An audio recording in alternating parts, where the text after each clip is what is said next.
All right, I've got this fake little book thing looking here on the screen, and I want to place a cover on it that actually curves with it.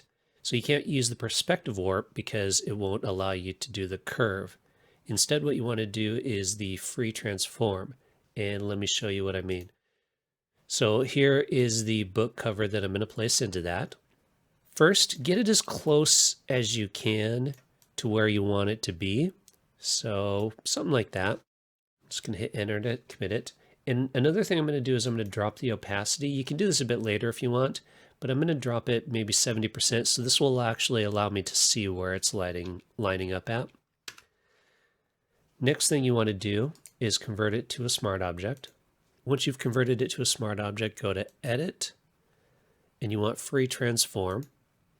Once you do that, you'll see we've got these other options here at the top, and you want this warp one. Select that, and over here you've got warp.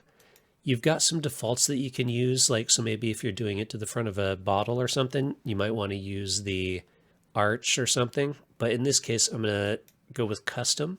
Let's zoom in just a bit. Now, all you're going to do is start moving the edges around to where you want them. This is why you kind of want to getting it as close as possible from the start. So start with your four corners. And once you've got those, you can then start manipulating these handles here to get the curves that you want.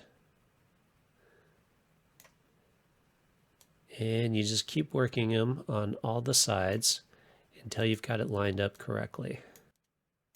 So I'm going to speed this up because I think you get the point, and you're just going to want to do yours however you need to do it in order to get to match the layer underneath. All right, I've got it. It looks pretty good.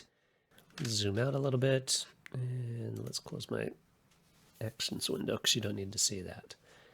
Now what I want to do is blend it so that it blends in a bit better and looks like it actually goes with the setting around it.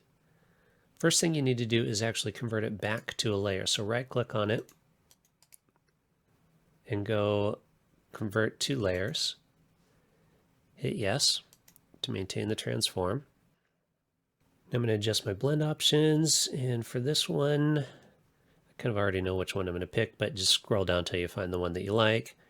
For the purposes of this, hard light works best. And then you can kind of see it actually looks like it blends in pretty well.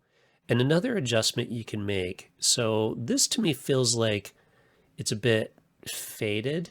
So what I'm going to do is I'm going to select the layer that has that cover on it, and I'm going to go adjustments, and I'm actually going to drop my hue saturation a little bit. So I selected hue saturation, and now what you need to do is select this one here, so that way it only affects that particular layer underneath it. And now I'm going to drop it just a bit. There we go.